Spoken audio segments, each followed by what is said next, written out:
Morning, punters. Yes. Well, it's come to something, hasn't it? And we've got Julian Clary, Bernard Manning and Samantha Fox all on the same show, and it's still only 10:30 in the morning. Still, they've promised to keep it clean, displayed her assets and marketed them so successfully that she's become one of Britain's richest women. She's a topless model turned singer, Samantha Fox, and she joins us live in a couple of minutes.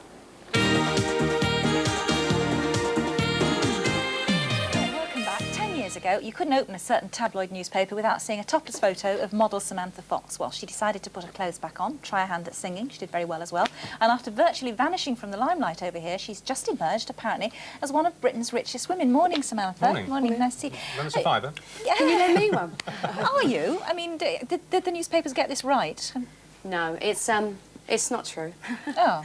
But, I mean, obviously, you know, I've been working in the business for 10 years. I'm not poor as such, but it was a magazine called Business Age magazine, and they just assumed that they took a lot of stars in Britain and worked out how many years they've been in the business and how much you get paid for certain things. And that's an assumption So they come up with. they estimated it? That's they all estimated did. 5.5 million, yeah.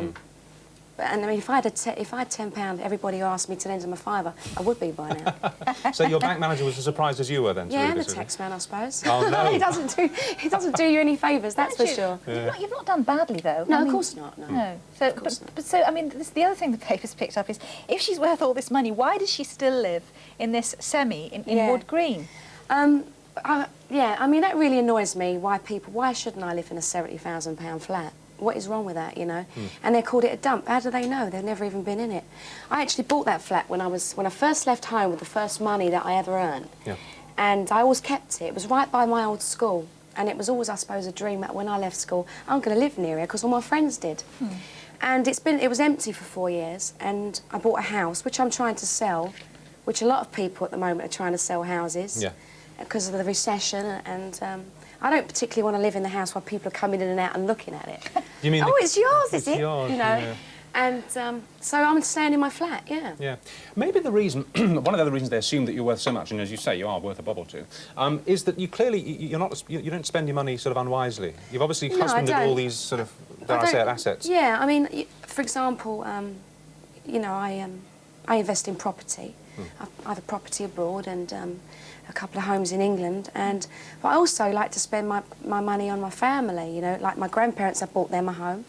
I look after my mum and dad and my sister and people who I love, and money's not to be hoarded and, you know, counted, and it's to enjoy, and it doesn't really worry me that much. I've got all in life what I really want now, and you know, it doesn't really matter to me that much. How old are you now? 26 now. 20, God, just 26. God. Done all just 26. And you started modelling, what, is it 10 years ago? Yeah. So you were 16.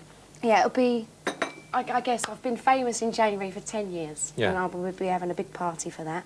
Yeah. How I survived, I don't know. You like being famous? It's a way of life for me. I came straight out of school and I was famous. I was famous at school. My picture appeared on the front page of the newspaper on the Sunday, and I had to go and do my O-levels on the Monday. Oh, God! And I was famous in school, and there I was in the sixth form common room with all the boys throwing darts and things. It wasn't very nice, but they couldn't believe it. I was covered up for years at school because I was so shy. And then one day, I don't know what happened to me. I just went, like that. Why? Because you were shy because you were a big girl, basically?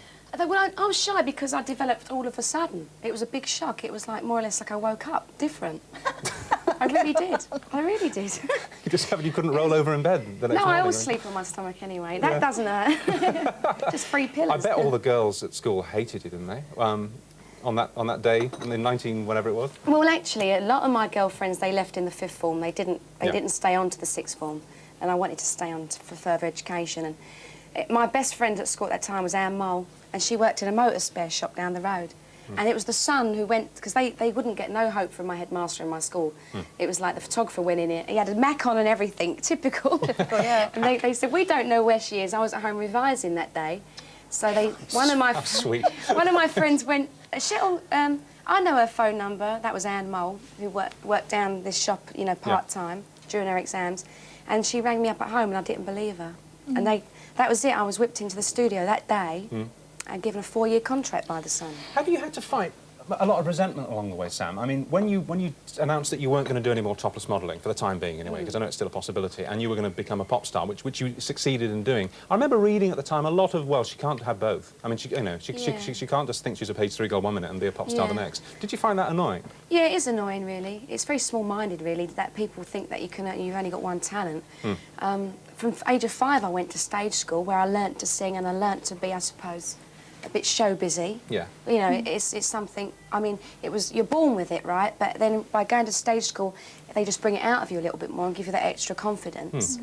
But it was always, you know, I always just wanted to be famous, and I just wanted to be famous. Well, good for you for admitting it. To do it. In your years as a model, you've seen a fair amount of controversy. I mean, I think all girls who sort of model topless have to go through all that. I mean, what Claire Short said, what various people have said. Has that ever bothered you at all? I've always steered clear of any programmes of things like that or getting into heavy discussions about it, because obviously there are a certain amount of women and men who don't agree with it. They think it's a way of degrading women, but I think, you know, if for example somebody forced me to take my top off, fine. It's what's the word? It's voluntary. Yeah, I did it voluntary, and I think the Sun page 3 is. I drew the line. I didn't do certain other. I always had a smile on my face, put it that way. I know what you're saying. Yeah. And if I posed with a snooker stick, I had to do it properly. Yeah. You know what I'm saying? Yeah, if we did, it's snooker week in the Sun, you didn't do anything tacky. Yeah. No. You had to look like the girl next door with an unusual figure, I suppose. Not the normal sort of girl next door figure. Yeah, but it's interesting, isn't it? That, I mean, we got the Chippendales now in this country, and all the other it's groups. Changed a lot, I think, since But you don't get a started. debate saying that they are indecent or that they shouldn't be displaying their pecs and their tea bags and all the rest of it. And they're doing it voluntary, and the women love it. Yeah. But you don't tend to get them on page 3 of. They're page 7 fellas, aren't because they? you do want to look. I mean, it's not really the. Oh, I don't know. I can't really say this. A man can't really go nude on page 3, and. No. You know, a pair of pecs is a pair of pecs. Well, yeah. You can see why Samantha is joining us in our phone-in later on. She's a fearless and frank girl. This is what you're doing now. I mean, you've had your sort of your record thing. You've got something else coming out, haven't you? And I've had a year off, really, more or less, this year. I sat at Christmas. I came back from a tour, which was quite strenuous, away from home for quite a lot of months. And I just sat down. I thought, God, I haven't sat down and thought about my life since I left school. I've just been buzzing around for so long. And what conclusions have you reached about your life?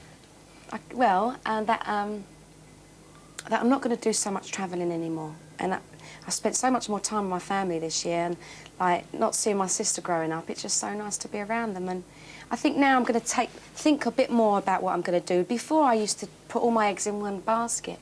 Stop modelling, do the singing. And I was offered movies at the time when I was on tour singing, which were great movies, and I couldn't do them because I was on tour. So I want to try and plan and structure my career a bit more. Didn't you actually audition for a role at Madonna eventually? Yeah, Dick Tracy. Really? Yeah. Breathless Mahoney. Like, yeah, I wasn't going out of him, was I? Well, he doesn't know what he missed. What do you think about all this Madonna stuff? Does it shock you, the very sexually It shocks me how much stick I took. But you're talking about, you know, 10 years ago I was the first 16 topless, you know, in the paper. I took so much stick from people, and then when I made records called Touch Me, the BBC wouldn't play the video just because of a hole in my jeans. I really feel, you know, I wish I'd got away with what she can get away with. I really do. And I admire her. Well, she's older than you. She's about what? 36. She's 36. She's got a decade on you. And you've said in the past that you might do some topless spreads again. You might do. I'd like to Would you go that far? Would you? Suppose a really good book offer came along and they said, no, not do a far, British Madonna. No. With, you know... With skinhead lesbians yes, and all that. no thank you. No, I mean, I have fantasies, but none of them are about people like that. That's more the stuff of Maybe nightmares. skinhead men, but not... Yeah. You've been talking about your family a lot. Now, your dad used to manage you, didn't he? He used to look after you. And then you dropped him, and you've got a separate... Now, why was that? Did you not get on? Was it causing tensions in the family? No, I think it came to a time, like, it's been a long time, and I'm an international star now. I'm very, very well-known in America and well, the rest of Europe. My dad now has a little baby, and he has another life now, and I can't expect him to, you know, to give me all his time. So now... yeah, I'm looking for a new manager, actually. I know, it's funny. I've interviewed 3 or 4, and it's just very difficult. to trust. Yes. It's the trust thing I had with my dad, and it's just so difficult. Well, because they're looking after your money and yeah, everything, I'm going to make sure I look after my own in that, but... Yes, I'm sure you will. All right, well, listen, we're going to see you later on in the phone-in, Yeah. giving Thanks, us Vanessa. the benefit of your wisdom on what you think makes the right Yeah. kind of man, a real man. OK, Okay. thanks for now, Sam. You're welcome.